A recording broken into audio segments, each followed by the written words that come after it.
Greetings, That Kind of Nerd podcast listener. I have to say, this has probably been one of the most anticipated episodes that we've done.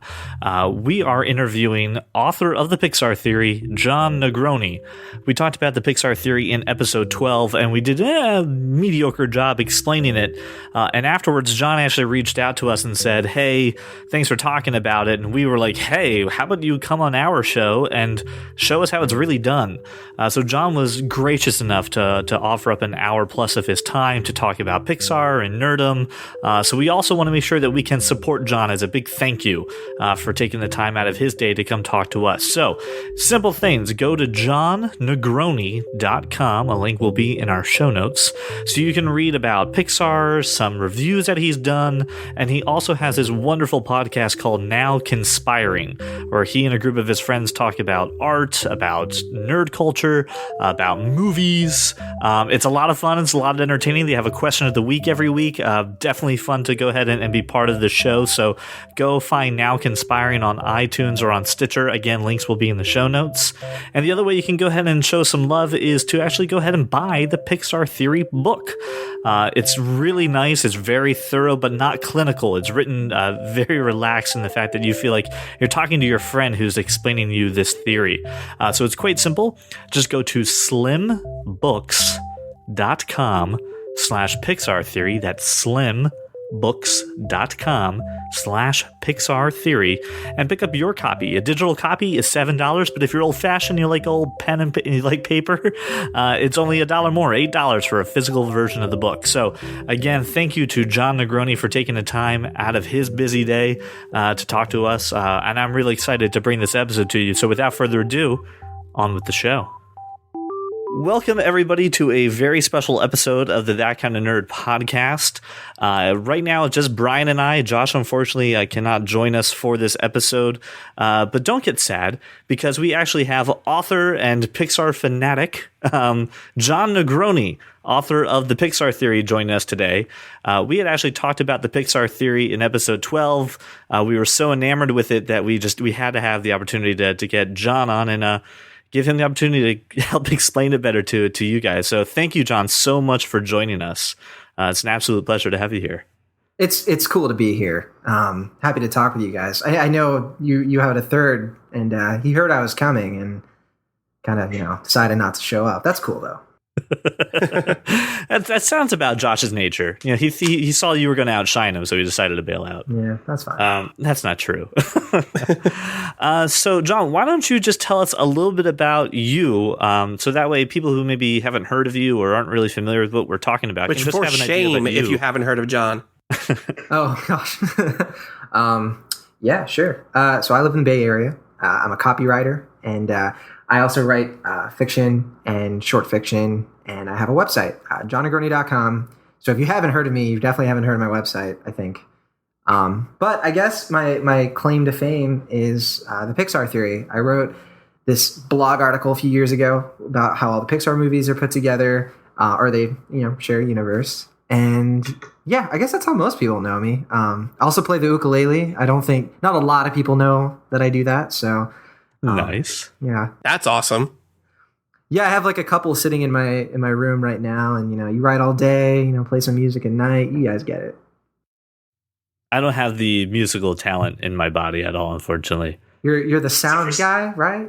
Except for singing. Well, yeah, all right. That part, but I mean, like, I can't create music at all. I can't play any instruments. I just don't have that kind of coordination.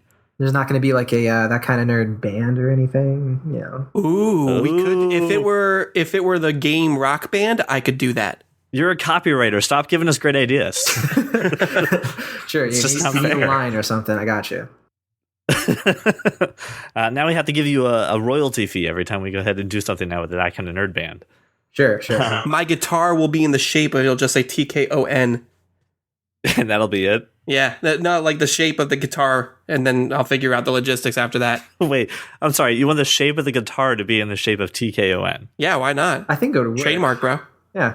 All right, if John says it's going to work, it's going to work. I think so. And San Francisco has instrument places. Like they make all kinds of weird stuff over here.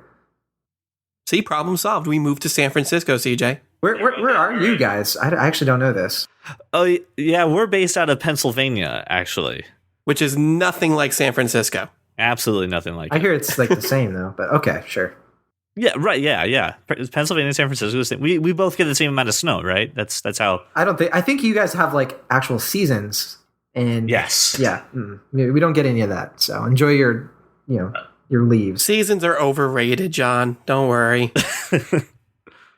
You get the best seasons. You still have seasons. You just skip all the crappy ones. Yeah, we're good actually. Like it was like I was like swimming on and going to the beach in October. So yeah, I won't complain anymore. Sorry. The other thing I saw on your bio here for Twitter, which I also went on to John Negroni for a while and just trolling around, not stalking, I swear to God, and that you're a film critic as well. Watching you're listening to your podcast now, Conspiring, which is actually pretty cool. We're going to make sure that we talk a little bit about that as well. But you guys also take some time to discuss movies, which we love. I heard. Yeah, quite literally. Get it? Because he heard the podcast. I get it. I've heard you guys talk about movies once or twice. You have to excuse our awful sense of humor. I can't blame My you. sense of humor is amazing. That one helps you sleep better at night, Brian. That's what my mom tells me. Well, yeah, I am a film critic. I only recently became a professional at it. You have to hit like a certain number of like published reviews to do it. But yeah, I took a few journalism classes in school. I was a journalist with ABC News and CBS Sports for a while, and I have like I guess I have like that loose credibility, but I'm an online film critic, so it's like. Maybe I should have put the online before in my Twitter bio. So no, it's fine. No matter what, even if you put online, you're still above our caliber. So Brian and I are out of our depth now. I'm sorry, Brian worked at Blockbusters. It was pretty much a walking IMDb. So if you ever do need to find out how two movies could be connected by actors or actresses, Brian's got that covered for you. I'm pretty good at that game. You should guest on my podcast then, because nobody can ever remember anything. Yep, that's what you need Brian for. I was the guy at Blockbuster. Someone would walk in and be like, "Hey, there's that movie with that guy, and in it he like gets abducted and goes to space." I was like, "Oh, Mysterious Skin," and he's like, "Yeah, that's it." Like, I'm weird like that. You must be a big fan of Reddit's Tip of the Tongue subreddit. Oh yeah, I haven't been on it in a while, but yeah, I know what you're talking about. I could just see you cranking out a whole afternoon just. Oh, yeah, that's Street Fighter. Yeah, there you go. Guys, you had the movie wrong. This is what it actually is, guys. I'm so sorry. That's why I don't go on there, because I won't go to work. I just will waste my entire time doing that. See, that's cool, because like the guys on my podcast, I love them, but they're nuts. They're like walking Rotten Tomatoes. Like they can kind of give you the gist of like a movie if they've heard of it. And that's about it. It's fun, though. At least a fun conversation is trying to figure it out, which is always what we do, too, when we don't know something. It's the mad dash to try to figure it out while Brian's just sitting there going, "Do you just want me to tell you? I'll just tell you. I can just tell you. It's not a problem." All right, so let's talk a little bit about something else. Just looking at everything that you've written as well, I will put you into one of the roles of, you are definitely a Pixar expert. And reading your book, The Pixar Theory, I can see how you've examined a lot of stills and just looking at footage, DVD extras, specials, interviews, off-cuff remarks. What attracts you to Pixar as to, hey, this is something that maybe I should invest some time in my life? Well, probably the same thing that attracts you to Pixar, I think, right? Like, I feel like everybody loves Pixar. I am pretty sure not loving Pixar is like the test of whether you're actually truly human. Otherwise, we need to do like robot tests on you. I think maybe the kid from Good Son, Macaulay Culkin's character, he probably hates Pixar. That's probably the character, but most people, I don't. Yeah, like Damien from The Omen, he also hates Pixar. Right. Obviously. But I think what it is like I love Pixar as much as anybody else, but I don't know. I like to take it a step further. I wouldn't say I'm a Pixar expert. If loving Pixar was like being in college, I'd probably be like a sophomore. Like I'm a little more obsessed with it than I guess like a lot of casual lovers of Pixar, but I'm nowhere near, like there are some people who can tell you literally every fact and detail about all of these movies, people who made them, like they exist. I've met them many times. And so, yeah, but it's like that major that when you tell somebody, hey, this is what how do you get it? What do you do with a degree in Pixar?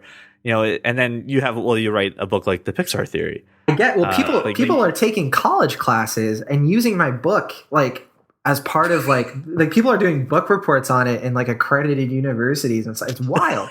And like I'm being recognized as like some kind of like Pixar consultant. I have watched the movies a lot. I've watched them probably. I think there was like 1 week where I watched all 14 movies. Before Inside Out came out, I watched all 14 in like a week, and just cranking them out. Brian did that with like Phase 2 Marvel movies. He watched, everything, even including all the one-shots and everything on the special features to see the entire story all the way up to the Phase 2 development. I wonder which is like easier then, because I don't know, with Pixar movies, like watching all of them is great, but you still have to watch like Cars 2. That's true. And then you have to cry during Up. I've never really cried during a Marvel movie like that. I don't think once I watched the first like 15 minutes of Up and I'm crying like a baby. I don't know if I can watch something else immediately after. Yeah, Ant-Man doesn't have that same, even though it's also near Oakland. I'd have to say you got it a lot harder. Definitely the Pixar movies mess with your emotions a little bit more than watching Iron Man fight some aliens. So with the exception of Finding Nemo, would you say that the Marvel movies are funnier than Pixar movies? Like, we're just talking about comedy. Like, which ones have made you laugh the most? I don't know, man. I love those Pixar movies. Honestly, I read your theory and then I watched them in the order of your theory too. So it's funny because have you heard of the Star Wars machete order?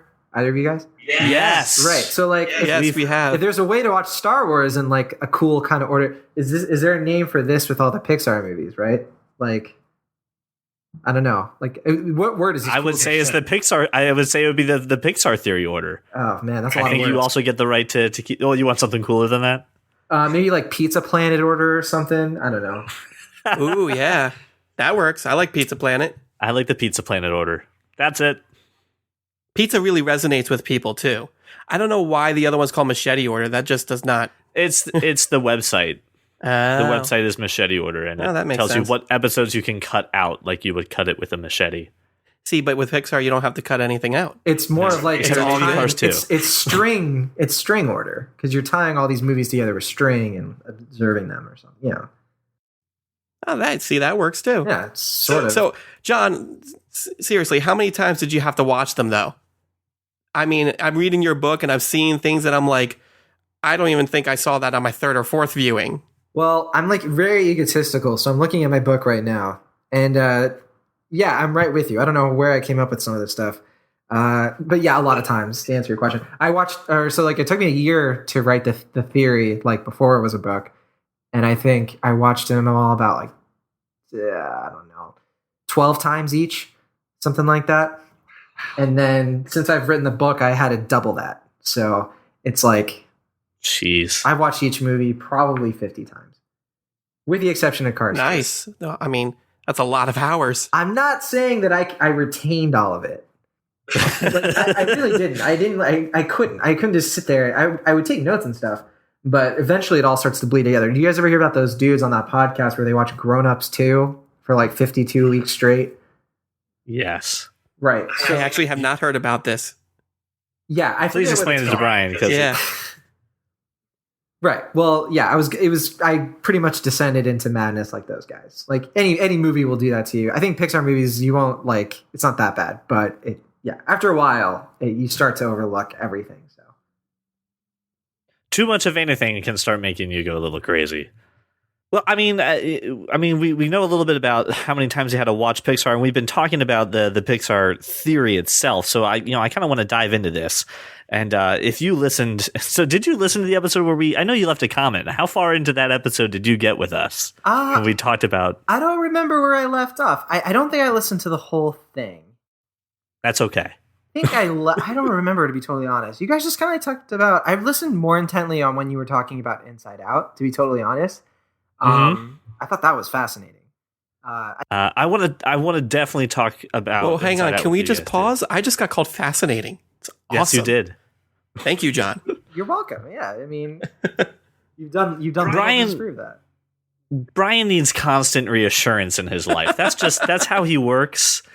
Symptoms of Part of the blockbuster days. Right, I was gonna say part of the Pixar theory is that humans are batteries, and Brian just needs people to boost his confidence to keep his batteries up and running. That's just what he needs. Maybe he just needs like a kid or something. I don't want to be an accomplice. God, please. Forget I said that. John Negroni was arrested in the afternoon For aiding and after abetting. that Canard podcast. Brian, and this will all be out. That's not a problem.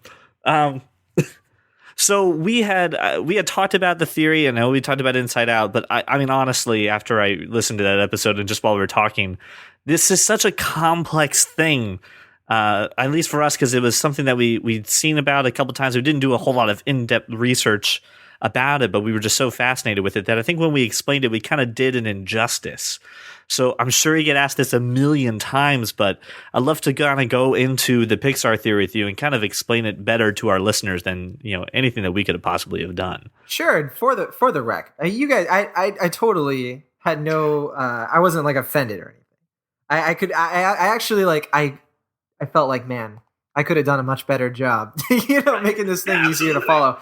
I think I still look at. I've been thinking about remixing maybe the original, because the original like blog post version is very confusing, and I thought you guys did a pretty good job. Like I for what you were looking into, it was cool. For the theory itself, if we're gonna go through it, like I'm looking through the book right now, and I'm trying to figure out what is the like least boring way I can talk about this. Well, we had kind of seen it. Well, I'm sorry, I didn't mean to interrupt, but I kind of like to. Let's do this. Let's do what we kind of took away, what our big takeaway from the Pixar theory was, and if we're totally wrong, just smack us in the face and correct us. I will do that. What we had seen was a couple things of the advancement of other life on Earth, be it animals and animate objects, all the way to cars and robots, kind of becoming the more predominant life form. At the end, eventually leading to the extinction of humanity. That basically we aren't treating the Earth and other life forms the way that we possibly should, and humans needed to be, adjusted a little bit. And these other beings rose up and kind of dominated the Earth. But this is all happening within a shared universe of these Pixar films. And they're not done in the order in which they're released. They're done in this new Pixar theory, or what do we call it? The Pizza Planet. Pizza Planet order, string order. Maybe your subscribers can vote on it or something and figure it out for us. There we go. Throw some hashtags over that way. So are we totally off base with that? I know I'm really boiling down your immense, awesome, cool thing to just a couple sentences. You're not. You're doing the original theory justice. But it's totally changed from all that. Like, because doesn't that sound like really confusing? I think like I kind of, once this thing kind of hit and it hit big, I spent way more time like going in depth. And I had a lot of people like give me really good feedback on it. And like I address like, if you read the book, I address a lot of things that just don't make sense in the original theory. And I just kind of created a way more superior narrative to it. Like the idea of like animals rising up, that's not really a thing. That's not that was scrapped for the book because Gotcha. Really there's nothing in the movies that points to that. I just kind of misinterpreted, and you can kind of look at it as like if we were talking about specific animals, like the animals of Finding Nemo, the fish, they're sick of the humans suck. They steal our fish out of the water. They because of them we almost lost Dory in the big net at the very end. Like humans are kind of portrayed as this villain, and other movies like Ratatouille is way more upfront about it, where literally the rats hate humans because the humans kill them all the time. But I when I was re-examining the movies, I came to the conclusion that the animals aren't rising up or anything. They are just able to survive because they're so intelligent, and so they are the ones who eventually like will dominate the earth like after humans leave. So that part's changed a bit. So when you're trapped in an elevator and someone says, hey, I know your name from something, I think it's this Pixar thing. What's the elevator pitch of the Pixar theory? Okay, yeah. Hey, do you like Pixar movies? Sure. Do you think the Pixar movies are connected? I don't know. Tell me more. Well, it's very simple. If you take the first movie, Brave, in the timeline, which takes place in the Middle Ages, you'll see that all the Pixar movies don't just have Easter eggs, they have cameos and themes that run through an entire narrative that tells a story of like how humans are ruining the earth. And it's sort of like Pixar's long story of how we can eventually redeem ourselves with time travel. Time travel, sure. Did you watch Monsters Inc? Oh yeah, I love Monsters Inc. Oh, well, did you ever wonder where the monsters were going through those doors? Oh, all the time. They were actually going back in time. If you actually look at it, you look at the time zones and when the monsters were going into Boo's room, but nothing ever changed, and it was always the same period of time, even though they entered at different times during the day, you'll realize that they're actually, in the future, monsters are, well, kind of, they replaced us, and they still need our energy, so they go back in time, and they scare our kids, and that's why there's a crisis.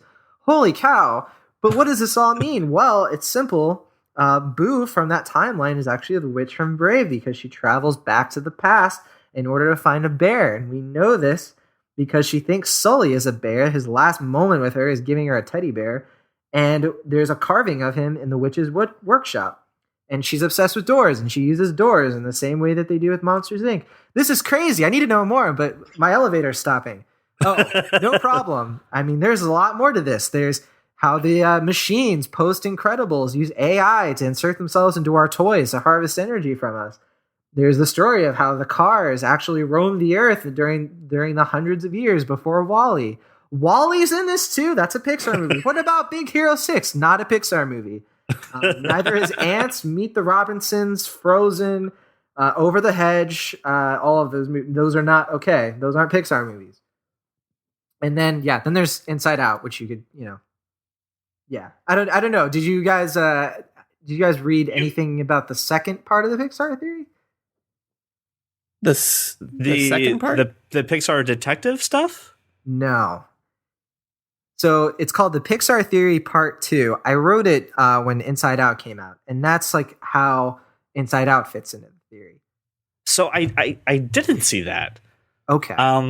So here's what I love to do, because you've already done a better job than what we have done.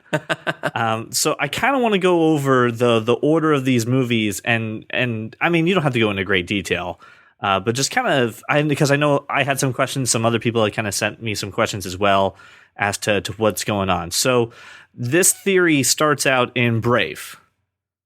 Yes. Which, I mean, you've covered in the little elevator part there that it's about this person who's kind of obsessed with bears, and and it's kind of interacting and kind of wreaking havoc. Yeah, she has magic, and like all of the Easter eggs in Brave take place in her workshop, every single one, and she contains things from other time periods.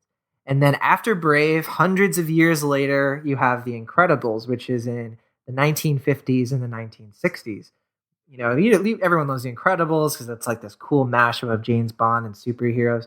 But the idea is one of the most underrated Pixar movies, I think.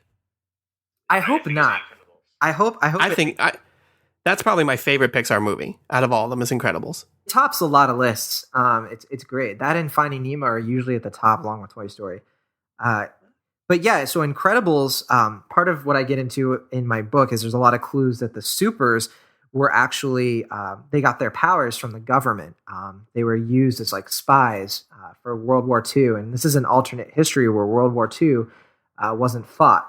And so you have the supers, because they they fought the war, but they kind of won. And so this is what the world would be like after that. And so we're living in a world that has like advanced technology. Mr. Incredible has like a GPS, even though it's like 1958.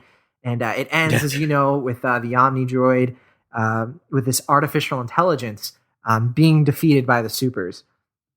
But even at that point, all the supers have been killed off already by, unsurprisingly, an AI. And so the theory goes into detail about this, but basically the AI creates its own company, which is going to be called By and Large down the road, and they create toys in order to enslave the Earth by having all of these toys that have like these chips that are inside of them. So have you ever wondered in Toy Story why some of the inanimate objects are sentient, but a lot of them aren't? Why isn't a book, like you can use a book as a toy? Why doesn't that come alive? Well, the idea is that the toys that come alive are made by B&L to serve humans so that they can have energy and so that AI can become more predominant and they can have this industrial revolution that we see in Up later on. And during all of this time, with all the Toy Story movies and then, of course, Up, you also have animals, like in Finding Nemo. You see kind of the effects that humans are having on animals, and animals are becoming smarter. It's something we started to see in Brave. You see in Ratatouille that rats are, there's a rat that's better at cooking than any other human. You start to see that there's a way for animals to dominate the earth as the new type of humans. I even thought it was cool that in Toy Story 2, Buster even kind of shows some intelligence, that when Andy and his mom are around, he's just a plain old ordinary dog. But anytime Buzz or Woody or any of the toys kind of has an interaction with him, he's smart enough to play along and he's not freaked out that toys are alive. And what's cool about that is in Brave, the horse isn't like that. The horse that she rides doesn't have any sort of personality like that. It's only when magic is introduced. It's kind of this mysterious magic that controls humans, right? So you have the animals, and then of course everything hits the fan. As we know in WALL-E, by the year 2100, pollution has destroyed everything, and humans leave the earth.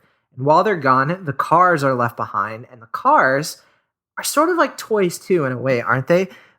What's weird about the cars is they all have memories of things that happened in the 20th century.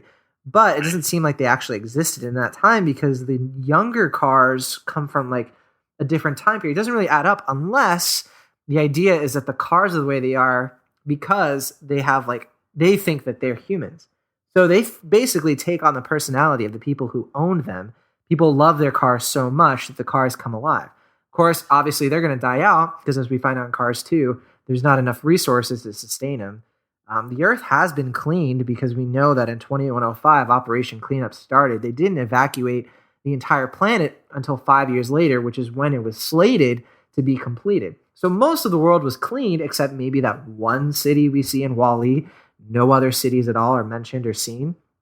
Right. And so I had a question. Oh, I'm sorry, real quick. So one of my friends too, and a couple other people had some questions about the cars.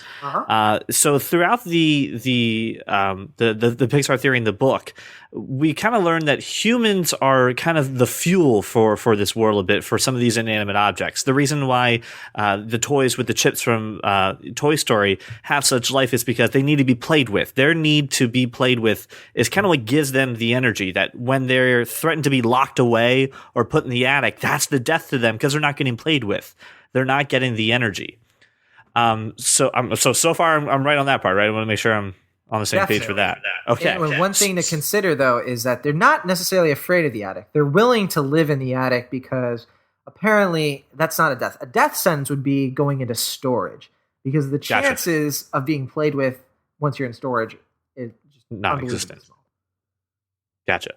But so cars. So these are the old. So I want to make sure I had this part correct. The cars that we see, Lightning McQueen, and all of them, they are older cars that weren't made by B&L, right? These are the cars that didn't have B&L technology in them, or are they the cars that did? Well, they would because B&L controlled everything at this point. So B&L was making everything from, as you know, in WALL-E in the commercial, they have inserted themselves into all the governments, all the corporations. They control everything. So right. Yeah, sure.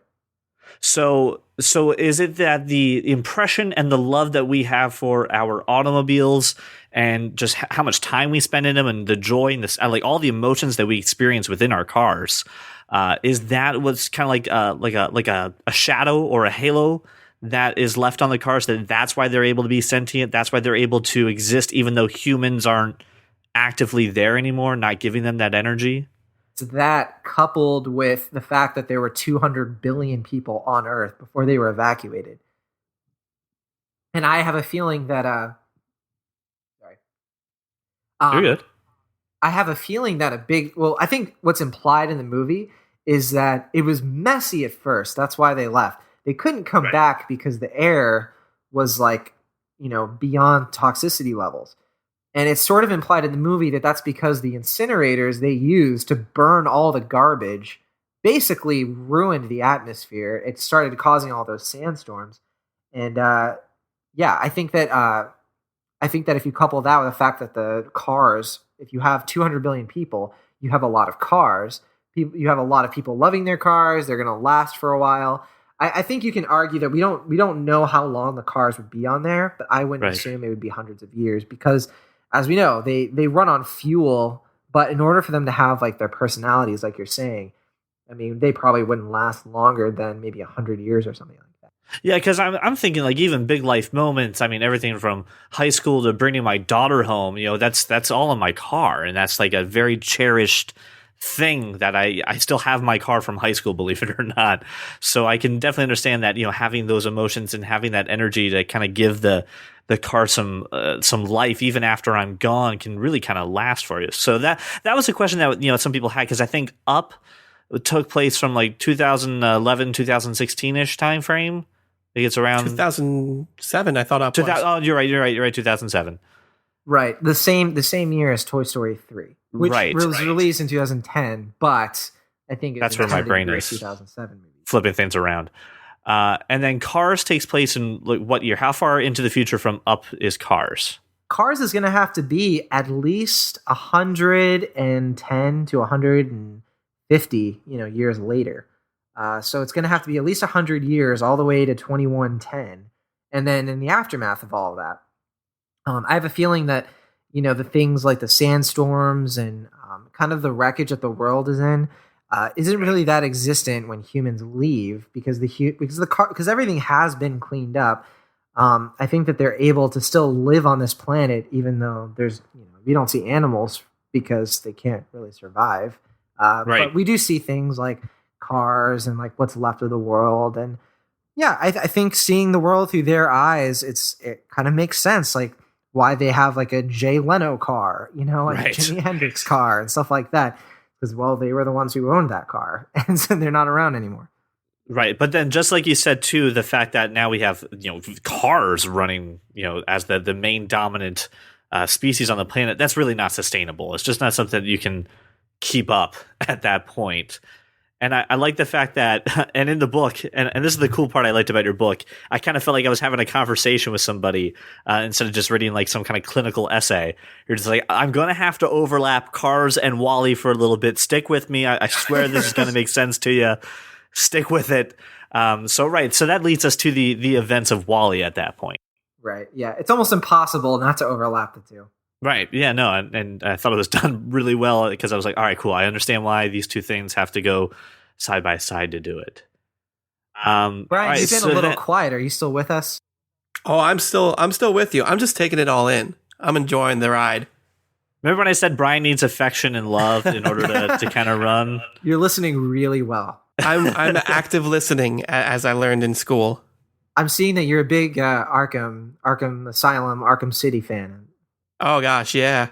I played the new Arkham Knight game, and CJ didn't hear from me for 2 weeks. Seriously, he disappeared. I kind of got in trouble. I'm used to him Knight. Just being quiet sometimes. I'm not used to him just being there. I was playing that game like constantly for like I think a full month, just replaying it over and over again, alienating all my friends, family, loved ones. It was great. See, that's what I did too. I alienated everyone. My best friend texted me. She's like, "Are you dead?" Like, no. You're like, I am now because you interrupted me. Yeah, seriously. My combo. Gotham needs me. What is wrong with you? I think, Brian, once you finally have a child, it should be a son, and you should name him Gotham. So that way, in the middle of the night, when they wake up, your wife and goes, "Brian, Gotham needs you," and I know you would spring out of bed. And I would have my cape already on. I've seen that meme make the Facebook rounds. It's a good meme, right? It's a good meme. I was going to give credit to the meme, John. Don't you worry. It's good advice. It's perfect advice. I think it works for Brian in his case. See, Brian could have been the lone survivor on Earth when all of this is happening and never got the message to evacuate because I'd still be playing Arkham. Yeah, probably that's because ironically very he was playing Fallout 4. Oh, yeah, dude, very good. It's best. I like points to John Negroni. No, I mean, I was actually reading your book earlier this week, and I what I got out of it was we should never invent AI because that's what I got. Is like AI ruins everything. Terminators and all that other stuff. Like Ex Machina. You know, yeah, we should never do it. It's a slippery slope. they'll As just cute stab as Wally you. is. Well, I think the takeaway from it is like the only issue with AI in this context is that we kind of let it take our lives over, and it wasn't even like malevolent, you know. We were kind of Right. you know, in the Pixar world. Their view of it is like technology takes a hold of us, and we're about to jump into Wall-E, but just like that image of like all of these people, like their entire lives are these chairs, and that like they're completely content. Like some of them are living like over 100 years old. As we see, like the captains are having long lifespans, and they're doing nothing with all this time. It was since we're talking about a Wall-E and they're kind of living on their chairs. I was watching the Office. I'm rewatching the entire series, and there was an episode where they go out to trivia night, and Ryan is sitting at the table, and the host of trivia is like, "Sir, you can't be on your phone." And he's like, "Okay, well, I'll finish up. Hold on, I'm almost done." He goes, "Okay, fine. We'll just wait for you. It's not a problem." So he's like, "Okay, yeah. So you had to put it away. You know what? I can't not touch my phone. I can't not be on my phone. I'm sorry. I have to." And he just gets up and leaves. I think he Which makes a joke reminds me about of those his people in grinder the chairs in account. Wall-E. We're almost there. This is becoming reality, man. Well, it's happening, and I think it needs more attention. I think people are going to refer to Pixar, you know, animation studios as like a prophecy, you know, group of people. It's very It's so true. It's very likely. I know when everybody saw Wall-E, everyone was just like, whoa, hold on. That's a dangerous future that I could totally see happening. I thought this was a Us love living on story about spaceship. robots. Right, yes. I thought this was like half like just a robot story who likes to clean up trash. Why are you calling humans so weird? So humans, when they come back to, this is the other question I had, and if I miss something in Wall-E that's important, please just interrupt me. When the humans come back to Earth, and they, in the animated sequence after the credits, after we finally get back there, we only have one ship out of the, do we know how many Starliners actually went out? I don't think they say the exact number. If they do, I'm just blanking on it. But it's quite a few. I mean, you have 200 billion humans. You can kind of do the math, right? Like if you look at just the Axiom by itself, and that's supposed to be an executive Starliner.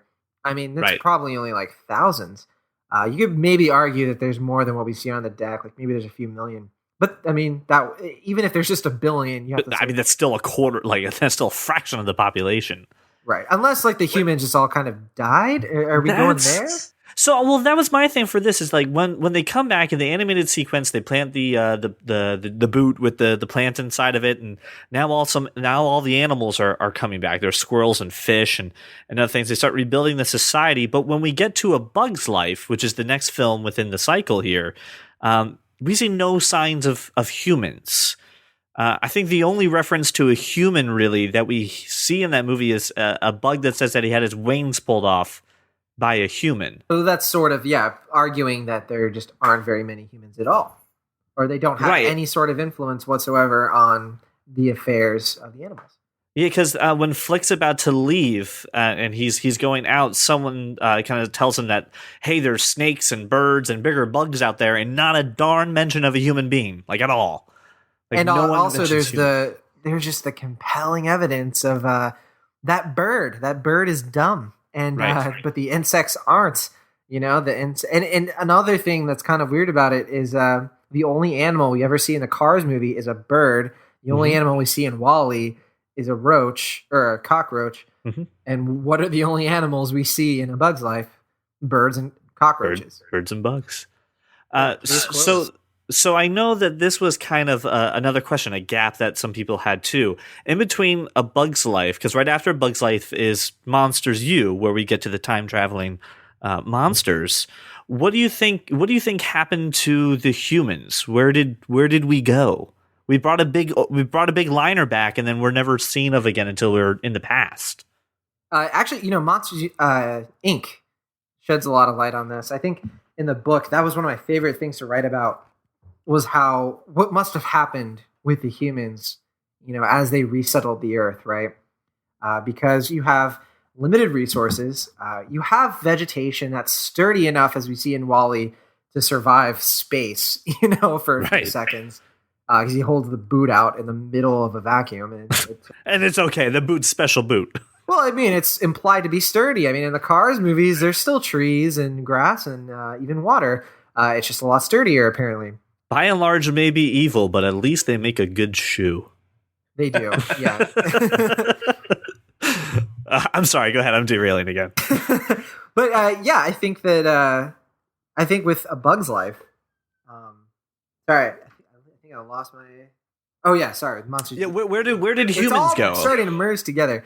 So with writing this part in the book was fun because I started to think like logically what would happen with the humans, and it coincided right with there's this extra in the Monsters Inc. DVD. I don't know if you guys have ever seen it, but it actually talks about the origin of the monsters. And I didn't know this. I didn't own the movie on DVD, so I'd never seen this. And it's a shame, John. Come on. I know. That's why I had to rewatch everything a million times. But there was a guy who commented and was like, "Hey, lots of people were commenting on this. So you need to check this out." And it tells the story of like these like primal tribal humans, kind of at war with each other. And then I was like, "Oh my gosh, that is what would happen if you had, what has to be like, thousands of humans." As we see rebuilding life, civilization on Wall-E, there's going to be some sort of struggle. There's going to be conflict. There's going to be war. This isn't that far removed from our timeline. We still have, the events of Brave that show us that, the humans, they had wars, they had strife, they had problems.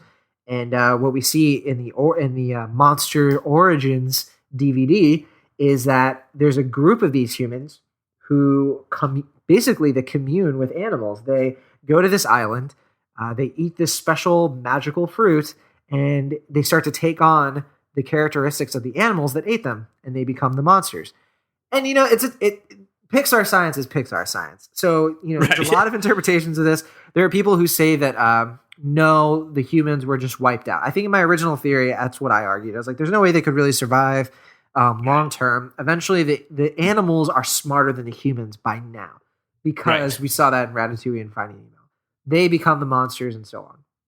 But I think there's something to say, what if there's room for both? What if it's that many of the humans were wiped out by these monsters, but there's also monsters who are animals. You have some of the monsters who aren't good at scaring, and then you have some of the monsters who are. I think the monsters who are good at scaring are probably descended from the monsters who are actually humans. And then you have all of these filler creatures, these ones who are smarter, like your Mike Wazowskis, the people who are just more intelligent than your Sully. I think that's the conclusion I've arrived to. It's one that makes the most sense to me. But yeah, that's how I see everything sort of playing out, and I think it fits nicely. You guys can jump in. Yeah, so I mean, I think so too. I mean, my other thing is this is, and this is another part I want to bring up. Do you think maybe there's? Hold on, let me backtrack and get my thoughts back in order again. So after we talked about already, at Monsters U ends up turning into a full circle effect that it's Boo and she's time traveling and it's just this big primordial loop for the whole thing. So I want to clear up two things real quick, and then I can go ahead and ask some questions. Has anyone from Pixar ever reached out to you about this theory and said, "Hey, this is really cool, but like we didn't ever intend to do this"? Like, has anyone ever reached out to you about your theory at all? I've been to Pixar. And, oh yeah, I've spent time with. I've talked to Pete Docter and Jonas Rivera and Ed Catmull and Josh Cooley, Ronnie Del Carmen, and a bunch of other guys. And it's funny because they all know who I am. They all That's surreal. That's surreal. No one has ever said to me that's it's not true. They've said things like they don't think it's true. That's what it always is. They never say it's not true. They say, I don't think it's true. I cannot confirm or deny the truth of this. I think Jay Ward has come the closest to being like, oh, it's nonsense. And then Ronnie Del Carmen was actually just kind of like, no, it can't be true. He was the funniest about it, which I take as they're sick of people asking him. I can imagine. You've now opened the floodgates for it. I feel bad. They get these questions all the time, and I know how they're feeling because I get these questions too. And it's like, it's not supposed to be true, if that makes any sense. They could come out tomorrow and come out with Good Dinosaur and just completely disprove everything. And I would honestly, like, that's great. That's fine. It's not supposed to be. Well, it's just like when you hear about Pink Floyd, Dark Side of the Moon, and The Wizard of Oz. And they're just like, no one was talking about The Wizard of Oz. No one watched The Wizard of Oz. No one loved The Wizard of Oz. Like, this has never happened. You're like, okay, hold on, though.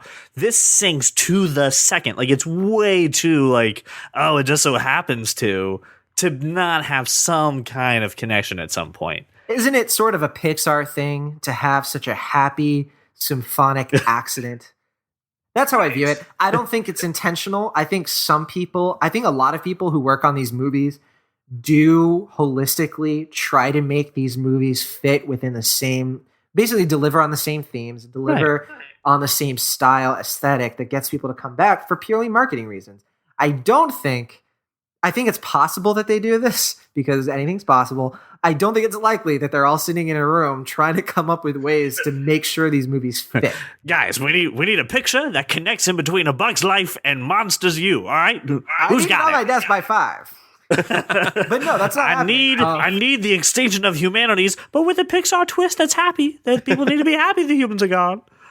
I think that's what people like Pete Docter and Ronnie Del Carmen are getting at. They're trying to make it clear that they're not trying to put the wool over our eyes. They're just making really awesome movies. But they enjoy it. They do actually enjoy it. They've admitted it to me in private. I don't know if they'd ever admit it, but they think it's cool. But now that you've said it on this podcast, we can now go onto their Wikipedia page, cite this podcast, and add it on, saying that they've said that, and they can't remove it. Oh gosh, I'm sure there's animators there who hate my guts, but it doesn't matter. I think to them it's one of them. I won't say who he was, but someone actually did say to me that they really appreciate this theory. They think it's really cool to see. Not just me taking the time to make it, but just basically people from all over taking the time to read it and like obsess over it. And they think it's really cool. And what happened because of this book, Brian's dad. I literally was about to tell this story. Go ahead. It's so funny because you're like, hey, it's really cool that people obsess over this, John. And I found the theory a few years ago, and that's when I watched them all. I don't even know. I think it was right when Brave came out. That I kind of watched them all. But my dad had no idea about this theory until we actually mentioned it on the podcast a couple months ago. And I remember getting a text message while I'm at work, a very passive-aggressive text message. He's like, I had the chance to go see Terminator Genesis with your mother, and I chose to see Inside Out. Thank you. To the Pixar theory. And I was like, oh, I'm sorry? You're saying his Pixar theory has saved lives. Yes, and it's made people have to rewatch Pixar films. I think and when they find it, they reignite their love and their passion for it. He's texting me. He's like, "I'm rewatching Cars 2. I didn't even want to watch Cars 1 the first time." Like, I think that's the really cool thing about this is that hey, Pixar already kind of ignites our imagination to begin with, and your theory just kind of adds to it. Like, oh my gosh, like there's this whole other level that I can kind of see going on in this. I mean, the thing I really latched onto in your theory is the cyclical part of it, that it begins and ends with Brave, and Boo is a time traveler. I thought that was so cool. So and awesome. You gotta have that plot twist. Otherwise, kind of fizzles. And then like I watched Brave and I was like, oh my gosh, it absolutely makes sense. And that's what really kind of I got bought in on it for me. I'm hoping the Good Dinosaur kind of adds to it. Who knows? But I if I were at Pixar, I'd be like, well, we should do something just to mess with people. We should make it fit in the theory. Yeah. Maybe put in like a raving lunatic who says it's all connected in the background. They'll call him John. They'll call him JG, and then you can be like, "Oh my God, this is me! I'm in a Pixar movie." No, go ahead, John. Oh, I was just gonna say, I think it's funny too because I think they weren't expecting me to like when Inside Out came out. I don't think they were expecting me to just be like, "Oh, cool. Well, here's how it fits." And that's what That's what I was going to get to. Yeah, how does Inside Out fit into this theory now? Because when you wrote the book, that movie and The Good Dinosaur, I think were just kind of announced. They maybe were slated, but we didn't know anything about them. So how does Inside Out fit into it? The book was actually published a couple of weeks, actually like a week before Inside Out was released. But I had already seen most of Inside Out at that point. I went to an event at Pixar where we watched 2/3 of the movie. And so I had an idea, but after watching the movie 2 more times, I was able to put this together. But so Inside Out, the basic of it makes sense. Just when you look at, okay, so children have emotions, right? Right. These emotions are light sources, and they energize them. They control their actions. This is essentially telling us how Monsters Inc. works. This is how, or not just Monsters Inc., but this is how how humans, like their energy and how their batteries, that whole theme is addressed here. It kind of gives you the inside of what makes a child's mind so special. A girl like Riley has all of this diversity of islands and personalities and emotions, and there's just so much energy to that.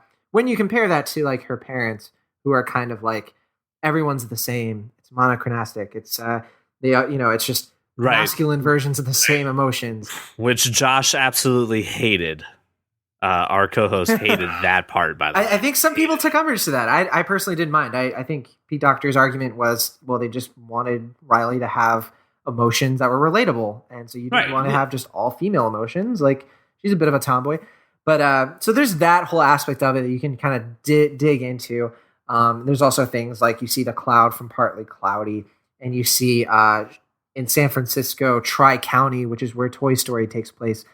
You see that's in the background. There's a lot of like hints and clues like that. But the biggest thing is definitely, well, Bing Bong.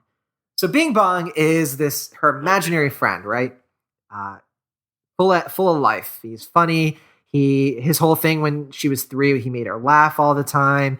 Made of cotton candy somehow. Part dolphin, part cat. What is that? I mean, he wears clothes. What does that kind of remind you of? Well, it reminds you of a monster from Monsters, Inc. The idea is that a monster who looked and acted like Bing Bong, but was pink, which she thought was cotton candy, went through her door and made her laugh, because that's what monsters do now. They go back in time, they make you laugh. The logical interpretation of that is, if children are seeing monsters at night that are making them laugh, what are they going to think? Who do they think that's going to be? Their imaginary friends. They're going to think that they're dreaming. They think that their imaginary friends playing with them. So they're going to go out through the day and reimagining these creatures and that they're seeing from the future, who are secretly harvesting energy from them. And yeah, so Inside Out is essentially tying into Monsters, Inc. It's giving us a follow-up, a further connection to the idea that not only is Monsters, Inc., part of the Pixar like universe, the effects of Monsters, Inc., the idea of the monsters making kids laugh, that's still going. So it's still shown, obviously doing a great job. Yeah. And there was a line that the mom said when Riley was upset. She goes, "Oh, did you feed your monster?"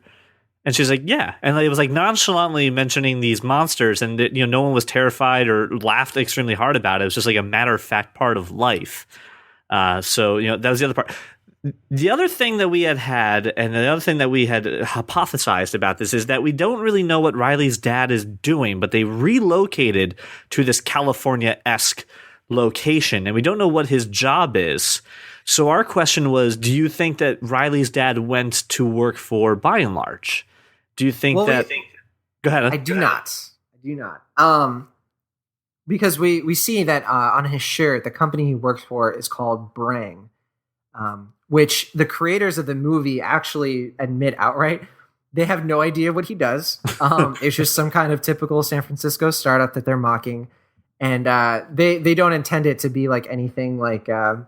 They just thought Brang was like a really weird sounding word. Right, it's like a buzzword. Well, I mean, we've obviously connected dots with Les before and other theories of that too. And By and Large can kind of sink its way into any facet of our culture or business or government. Even at that point, we weren't sure if maybe this was something that was tying into it. That maybe By and Large takes part of Brang's technology and that's how cars are made, or that's how something's that. I don't see anything like crystal clear yet. Maybe down the road, maybe it's going to come into play again. It'd be a great setup. Pixar, even apart from all this, they love reintroducing things. So it'd be cool if we got another movie in a few years. Maybe Coco would be like that, where we see, Brang is taken off or something. Maybe down the road, they get bought out by B&L like everyone else, or you never know. Who knows? It's a mystery so far. I don't think they've decided what Brang is yet. They don't know what it's going to bring to the table, but I can't wait to find out. The future is unlimited for that. So I know you get asked a million things. How do you think this movie is going to tie in? And I know that you can't say anything because we haven't seen them. So the Good Dinosaur, do you know anything about that, or do you have any theories already, since it's coming out very soon, that you think, hey, I may have an idea where this could fit just in the timeline of things? That's the thing. I think they're saying that it's in the past. They're saying that this is, when humans, this is like 60 million years ago. So when the first humans were arriving, there's still dinosaurs around. So I think that's set in stone. That could change. I think it would be cool if maybe it isn't in the past, maybe it's in the future or something. But there's no indication that that's the case yet, and I don't think that's what we're going to be getting. Like you said, I mean, there's nothing I can say concretely. There's obviously a lot of questions, like how are there going to be, how is this going to fit? They're going to be dinosaurs, forever. That doesn't seem to work. The biggest thing for me so far is that this is a great explanation, if it does fit in, for why there's this like alternate Earth, right? So what is it about that Brave, for example, that's so different? I know that, the idea of like Boo and the Witch is like the cyclical, like that's what the cause of it is. But what if it's beyond that? What if it's actually because the asteroid doesn't hit Earth? We get Pixar universe, with all these awesome things. Another connection is, the Good Dinosaur looks awfully like the Dynaco logo. I don't think that's a coincidence. Right. It is definitely evidence that dinosaurs, that connection between dinosaurs and oil is intriguing me, because oil and resources are going to be such a big part of this universe down the road. I wonder what Good Dinosaurs can bring to the table. We may not find out. It may not work. You never know. It could be that like, oh well, this is a world where humans and dinosaurs are together forever. The sequel is like New York City and there's dinosaurs. It's like we're back. So yeah, if that's the case, I guess that's that. But there's also people who are speculating, and there's all kinds of theories out there. We'll see what happens. So my other thing is this: when you hear that Pixar is releasing a new movie or a movie's in the works or something like that, do you? And I know you're such a fan of Pixar. I wonder what your emotions are like. Are you like, yay, a new Pixar movie? But like, shit, I really got to figure out how I can make this part of my theory. I got to figure out a way to tie this together. Oh no, I don't sweat it. It's definitely not like I'm absolutely stoked every time I learn more about Coco, for example. And, the Toy Story sequel, I'm so excited about it. Yeah, I think I see it more as opportunities, Like I said before, if it doesn't fit, it doesn't fit, I'll still try, But it's definitely like I'm really happy with I'm going to be happy no matter what. As long as they give us a really solid movie, that's all I really want. Anything else is just, oh, cool. I can say that Bing Bong, is connected like this, and that's an awesome thing to add. But, it's not necessary. So do you think that, now that we have Inside Out, we're going to have Good Dinosaur, we got Coco, we got a couple other movies coming down the road, do you think you're going to make a part 3 of the theory and start putting some of these newer movies once they're into the canon out there? Or how do you see this theory growing? It's a good question. I really, I think I'm going to do it differently than I have already done. I think with Inside Out, the reason I called it Pixar Theory Part 2 was because it wasn't just about Inside Out. It was also about the book and all the things that had changed and different advancements or different things that I had added to it. So I didn't want to just call it Pixar Theory : Inside Out. Like that wouldn't have done the trick. But with these next few movies coming forward, I mean, it's a lot more set in stone now that it's a book. Now that the people who come back to Pixar Theory are either beginners or they're people who are just like they'll dig into anything they can because they love adding to the discussion. I think just a simple as each movie comes out, well, hey, this is if I come up with something, this is a Pixar Theory Good Dinosaur. This is Pixar Theory Incredibles, and that I think that should work. You know, I've thought about it a lot. I'm not sure what'll actually happen, but that's most likely. It's a good thing you don't sweat it, because if it were me, I have like those conspiracy boards with yarn all along my room, how everything connects, newspaper clippings and stuff. A beautiful mind in your house. This is why I don't come up with theories. I think ultimately though, like I have like the best weapon in my arsenal with this. Time travel. I have alternate universes. I can stretch it. You know, the only thing that I would sweat is that it wouldn't fit as well as everything else. That would be kind of a bummer. But I'm sure I could find a way. You know, it's time travel. Yeah. I mean, even the stuff that you would say, well, hey, he's kind of stretching it here. I'm reading it, I'm like, that makes a lot of sense. Like, I don't know if maybe it's just the way I think or what, or maybe I've been playing too much Batman, but I read your book and I was like, yeah, that makes a lot of sense. So I love it. I think it's fantastic. I can't wait to see how everything else fits in. I think it's that feeling that you want things that are so magical and so just spectacular. You want that to be connected. There's the need that you want things that are so cool just to have this underlining story. And to me, I always feel like like an insider. You know, when I was watching the movies with my wife and watching it with my friends, I'm like, oh, there's some Pixar theory stuff right there. See how that's connected? And everyone else is like, what are you talking about? I was like, oh, hold on, here's this book. You got to read this book. It's great. Just check this out. One of your friends is like from Reddit's fan theories group, and they're just like, oh, not that thing. So tired of hearing this. So speaking of just other things too, and the fact that I don't just want to just sit there and say that John's only involved in the Pixar theory, then, you know, he's done. You got some other side projects. Your work on johnnegroni.com is great, and I love the opportunity to give you some time to plug some things. I just started listening to your podcast now, Conspiring. Why don't you tell our audience a little bit about that, because I think it's right up their alley as well. Cool. Yeah. Well, one of the things that drew me to you guys was the fact that our podcasts are really similar, and we also review movies. And it's me and my girlfriend Kayla. And Kayla is an animation addict. She's obsessed. Like, she has her own segment on our show where she just talks about how amazing The Good Dinosaur is going to be, because they had 900 effect shots, and she gets really nerdy about that stuff.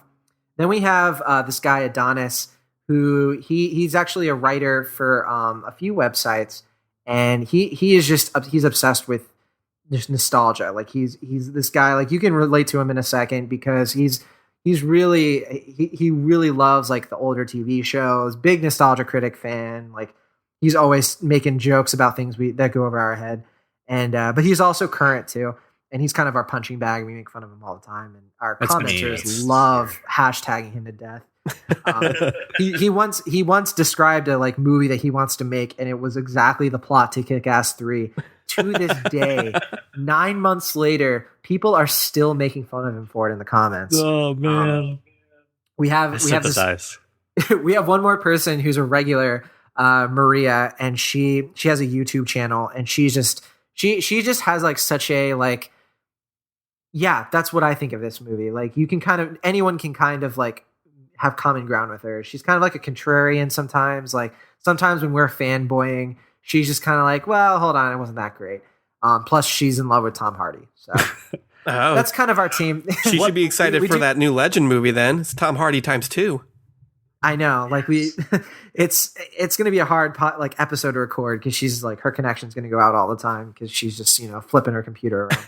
But yeah, we also talk about like movie news, and we have this thing called Netflix Recommendation of the Week, where we kind of try to find these like hidden gems in Netflix.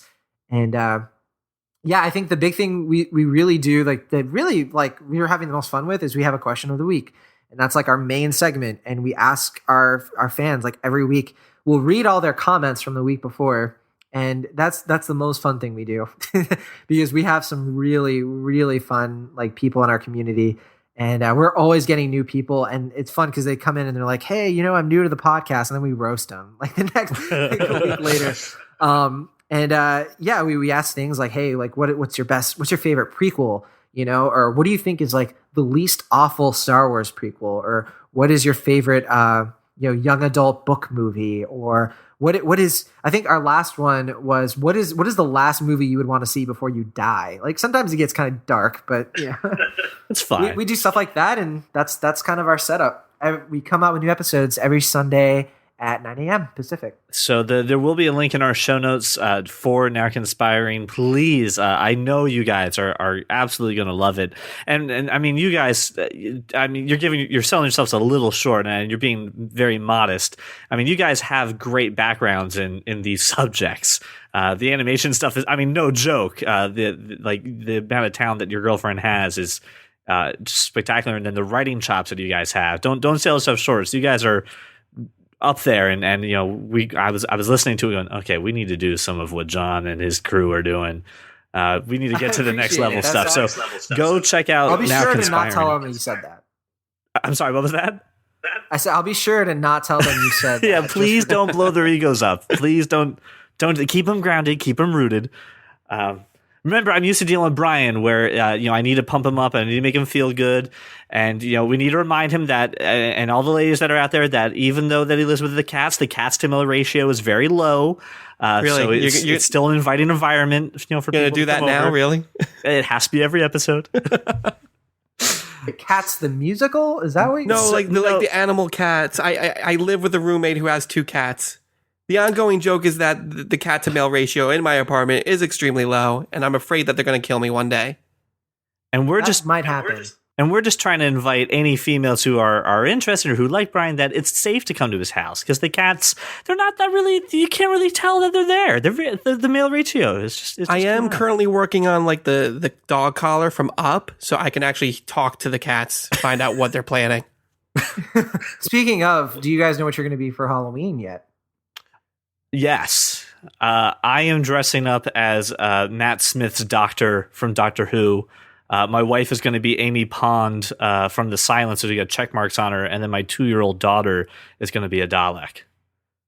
Wow, that's the most adorable thing I've ever heard. It's going to be a Doctor Who family affair. It's going to be great. I have no idea. I have no idea I yet. don't know either. I was hoping you guys would give me some suggestions. I mean, I have the Batman cape in my arsenal. If the worst comes to worst, maybe I'll dress up the cats as something. Who knows? But I don't know yet. My favorite movie is Mask of Zorro, but I was already Zorro last year. I don't want to do it 2 years in a row. That is a great movie, though. That you want to talk about underrated movies? That's an underrated movie. I love that movie. Martin Campbell in general, like people just don't give the guy enough credit. Yeah, really. And they're doing the new Zorro movie. I read they're doing one that's like there's set in the going to be future. like kind of like a Batman Begins Zorro movie, yeah. And there's also going to be a Zorro zombie movie. So ooh, all right. I'm all about zombies. A lot of stuff coming out in the Zorro world. I'm pretty excited. Yeah, well, and technically, I mean, he is one of the first superheroes, so I'm on board with that stuff too. That's right. I think Scarlet Pimpernel is like the only thing that like predates him. Yeah, absolutely. I'd have to check my library, but yeah, that's probably true. I'm thinking with the resources that you can have in California, something weird but still cool, you could probably throw together like Scrooge McDuck. And it's only a top hat, some glasses, and a red jacket. I mean, and then you take a bag. Right, then you get a bag of money, you just put the money sign on it. I mean, that's timeless if you really want to. Right, you can throw that for nostalgia. I mean, really, if you want to do it right, you need to fill a pool filled with coins and then jump into it. Which sounds more painful, but no, okay, it sounds as painful as it is. Yeah, I think that would be a little bit too much, but nice try, CJ. How do you go out with a pool full of coins? That's why you get the bag. That's why you have the party at your place with the pool full of coins. So you fill your place with. That's how it works. Listen, go knock over a coin star. That's what you need to do. Is the idea that you're having a Halloween party with coins? I don't know. I'm just saying, coins? if you're going to do the costume, commit to it. I mean, that's all I'm saying. Okay. You know what? I needed to hear that. Do you know, or did you have thoughts kicking around? We're going to the costume shop tomorrow. We wanted to get Star Wars costumes. I wanted to be Poe Dameron. I think he's like going to be the best character in the new Star Wars movie. Because I don't know, I think he's like cool already. See, I'm afraid to do anything that's Star Wars related because I feel like everyone's going to do that this year and next year. It's going to be nothing but Star Wars. See, that's why I want to do it this year, because next year is when it's going to be relentless. Because Rogue One is going to come out, and then it's going to be like when the Minions thing happened, and it's still happening. Yeah, absolutely. So who knows? yeah. So Kayla's blonde, so we're trying to like fit that. She was Batgirl once, and it looked really good. And like, I don't know. There's everything that I've come up with so far. Like, I wanted to be Jeff Winger and she be Annie Edison, and then of course That's fantastic. Well, but of course that won't work because we opposite hair colors. But okay, That's fine. 6 seasons in a movie. It'll work. yeah. If we could get legit Troy and Abed costumes, she already said she would do that. Yes. No, that needs to happen. That's it. Yeah, Your that mission absolutely needs is to happen. do Troy and Abed. All right, if I can find Troy and Abed costumes, I'll be sure to send you a pic. And then the first thing that you say to somebody, anytime they say, "Oh, hi, how are you?" you must go, "Troy and Abed in the morning." Needs to happen. I thought that would be more like, "What are you doing?" And then I don't know. You must greet them with Troy and Abed in the morning. That's just my suggestion, and take that for the grain of salt it's worth. At least go on adventures, and yeah. That's fantastic. Yeah, just hanging out. I'll make sure that listen, if anyone's got any ideas, tweet them at John. You're at John Negroni on Twitter, right? I am. Yeah, I think. Man, I was trying to think. You're like shameless plugs. I was like, all right. Well, I got the podcast. Besides now conspiring, what else do you do?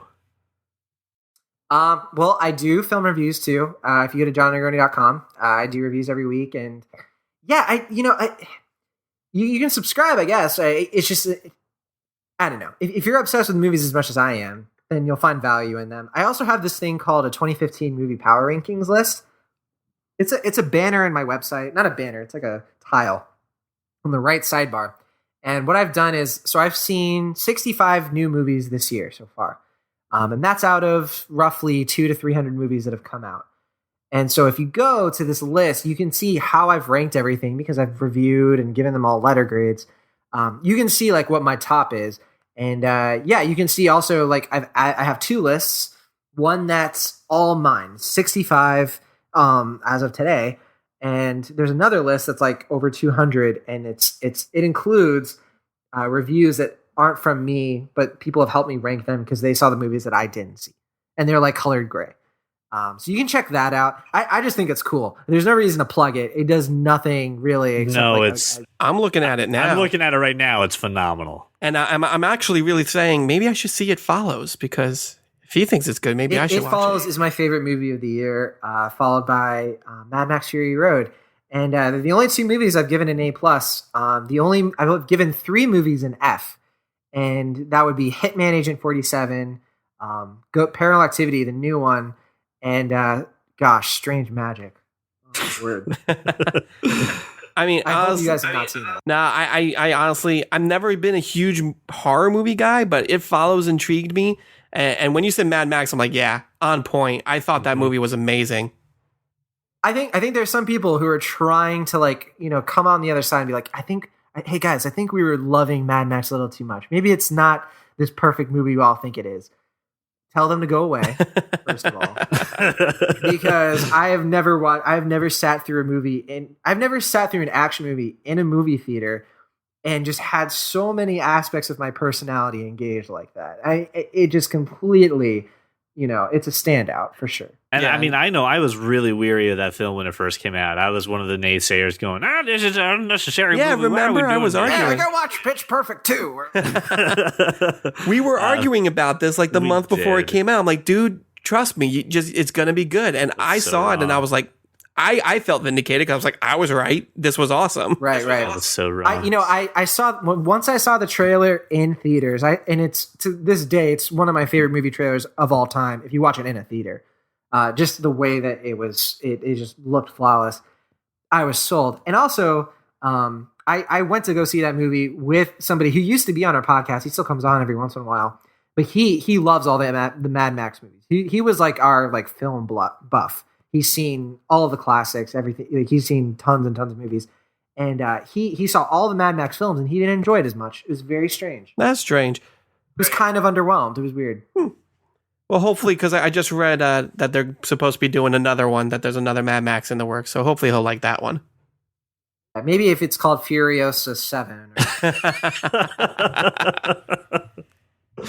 Oh God, please don't let the puns come out. It'll never stop. Well, yeah. Hey, now that I've said what my favorite movie of the year was, you guys have to now too, or else.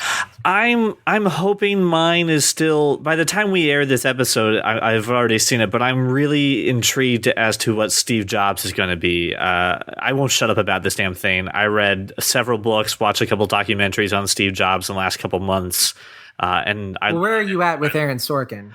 Love The West Wing, love Social Network, Studio 60 on Sunset Strip. I think it needed more time. He's got some misses in there too, but You ever watch the Aaron Sorkin show? no.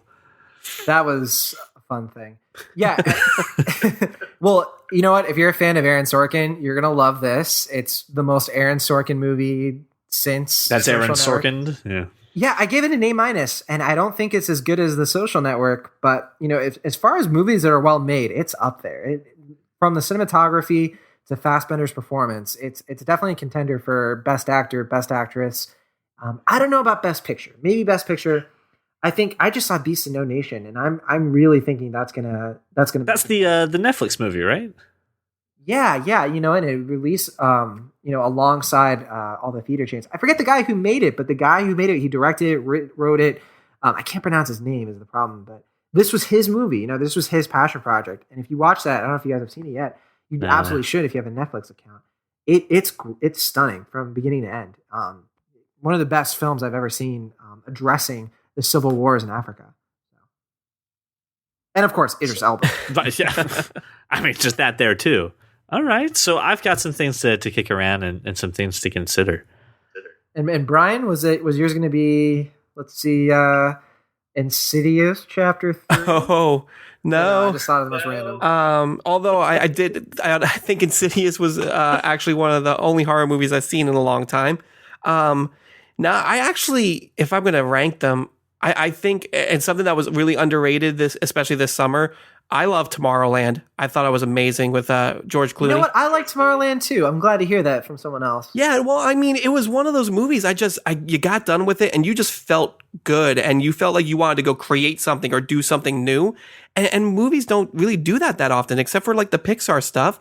They don't really inspire that in people anymore. And I loved it. I was ashamed to see that it didn't really do well at the box office. I'm hoping it kicks up with some DVD sales or anything, because I thought it was fantastic. Yeah, bit of a flop. And you know what's funny about that? 'Cause I enjoyed the movie too. I enjoyed George Clooney. I like Up in the Air and the Ocean's movies, just like every other human being. Everything but Batman and Robin. Other than that, he's great. Right, but at least that's a movie you can watch and laugh at. It's George Clooney. That's very true. That's very the George true. Clooney effect. But I just watching Tomorrowland, I gotta say, like, I thought it was a little creepy. The like whole relationship thing he has with like the little girl robot, and that part. Yeah. But like overall, solid Brad Bird film. Yeah, I felt bad for Hugh Laurie at the end. Just what a way to go. Yeah, that was a little drawn out. I'm looking forward to rewatching it and just kind of finding all the flaws and just kind of having a good time with it again. So Yeah, we'll also include a absolutely. link to that power rankings list too, and I make sure I'm sure once we have Josh back on and he listens to this episode, he's gonna be like, yeah, we need to talk about this immediately. So we'll probably talk about it in a week or so. So you'll probably hear from us again via email or something. Hey, John, how do we do for this part? Power rankings. We were a little confused about, like, is this a documentary? We couldn't figure it out. So I did also want to take the time to say, like I said, we'll have links to everything John Negroni has talked about with us. A link to his website, a link to Now Conspiring, a Pixar Detective as well. That's a free book, correct, John? Yeah, and well, okay. So with Pixar Detective, that's being re-released actually because it's been professionally edited now, and that's something that it's a passion project I did with my now girlfriend Kayla. That's how we met. She designed it. I wrote the story. It's 3 parts. The first 2 have been released on iBooks, and they're also ebooks you can get for free. But we're actually working on them again, and we're going to be re-releasing them. So I would hold off. I mean, you can jump in if you want to. They're really rough. They've been kind of like revamped a bit. But yeah, it's a serial fiction I was doing. Like every 2 weeks, we'd come out with a new chapter. And it was the story that continued what happens to Boo between the time she's a little kid and Sully leaves the door and when she becomes a witch in Brave. So it's kind of that story. Her friend, the Pixar detective, tries to find her one day when she goes missing, and that's where the story is, and it ties in every single Pixar movie. I think we even found a way to tie in Inside Out before it had even been released. I'm not sure how it panned out, but yeah, it had a really good following. People loved it. It was one of the most fun things I've ever done, actually. And so I'm excited to come out with like the full thing, and it's gonna be like actually good, I guess, or decent. Well, right now it's pretty poorly written. We'll get it on the ground floor, still see it in its raw form, and then John, please let us know when it's re-released. We'll definitely make sure to give you a nice plug when it's all ready to come on out. And then the other thing I can tell you guys is simple. Just go and get the Pixar Theory book. Go ahead and give this thing a read. It's just amazing, and the level of detail and the notes and the way that it's written is just so fun to read that you just kind of breeze through it, and your head is excited with the possibilities that are coming down. So it's very simple. You just go to slimbooks.com/Pixar Theory. The book is $7 if you do it in an ebook format. If you want paper and you want physical things, they'll ship it to you for $8. So just $1 more gets you a physical book. There's also a link to that on John's website, johnnegroni.com. We'll definitely make sure to put that into the show notes. I can't say it enough, John. Thank you so much for coming on to the show. Yeah, thank you. It was a lot of fun. It was a ton of fun, guys. It was a good talk. I feel like we nerded out quite as much as we should have. It sounds good. And thank you so much for really explaining the Pixar Theory to our fans way better than we could have ever done. I'm so grateful that you took the opportunity to talk to us. Really, thank you. I hope it actually helped, and you're not just saying like you were confused and you're like, I don't want to have to ask questions here. So hopefully, no, seriously, it really helped clear up a lot of issues that I had. Okay, cool. So thank you so much, you listener, for making us your walk around the neighborhood or your drive to work. Thank you so much for just letting us take an hour of your time. We greatly appreciate it. Continue to listen to the That Can Nerd podcast, and hopefully we'll have some amazing guests just like John. Or John, if we got some new movies coming out, we'd love the opportunity to have you back on again. Yeah, hey, anytime. Yeah. Thank you so much for listening, guys. You have a wonderful day.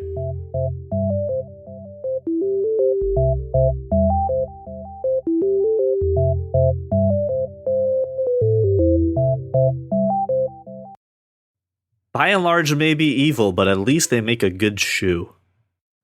Well, hang on. Can we just pause? I just got called fascinating. You're welcome. Yeah, I mean, you've done little to disprove that. Guys, we need a picture that connects in between A Bug's Life and Monsters U. All right, who's got it? I need it on my desk by 5. Points to John Negroni. You're saying is Pixar Theory has saved lives. Yeah, go watch Pitch Perfect 2.